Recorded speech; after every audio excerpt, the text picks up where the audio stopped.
Now let's discuss the use of the keyword void and the DrawString method. The default implementation of applet activity methods is to do nothing.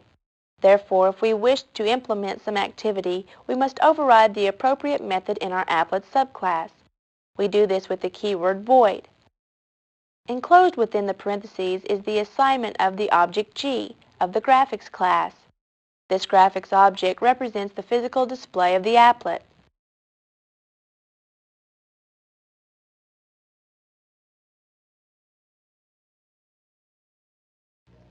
To actually draw text to our screen, we use the DrawString method. This is our object G. This period invokes the DrawString method on our object, G.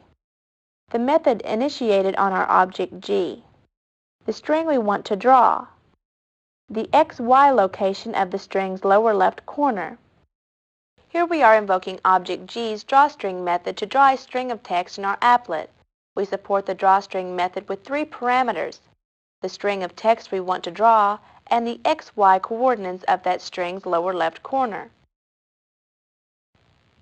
The coordinate system in a Java program is set up with its origin at 0, 0, located in the upper left.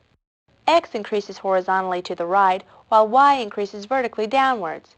The units of measure in Java coordinate systems are almost always in pixels. Comments for the human reader are another important aspect of writing code. These comments are ignored by the compiler and are used for leaving notes to the reader only. This starts the comment, this ends the comment. Multi-line comments are started by the symbols / and asterisk, then ended with the same only in the reverse order. The ending comment symbols are placed at the end of the last line to be included in the comment. Multi-line comments may span as many lines as needed to hold the desired information. Single-line or multi-line comments may be inserted anywhere within our program. This concludes our introduction to writing applet code.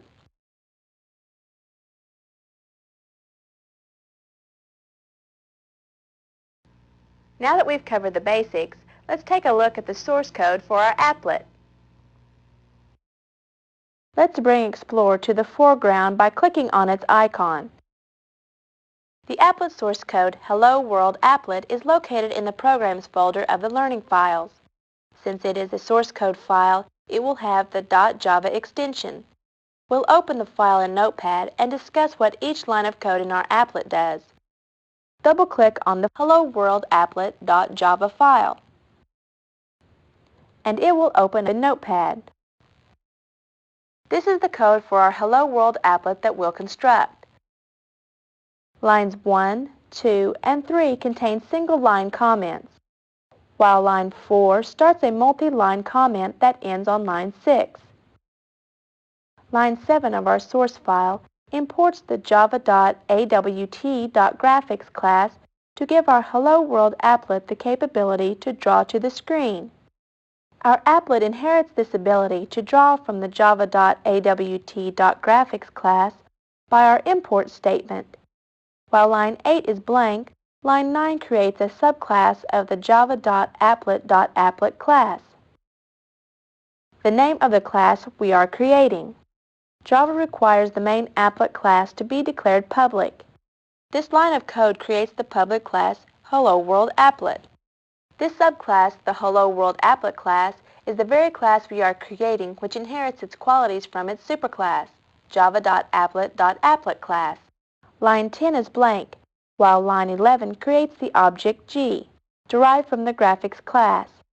Line 12 invokes object G's DrawString method to draw the string of text Hello World with its lower left corner at the 5, 25 XY coordinates. Lines 13 and 14 contain the ending curly brackets that enclose our creation and drawing of our object, G, a string of text. Click the Close button to close Notepad.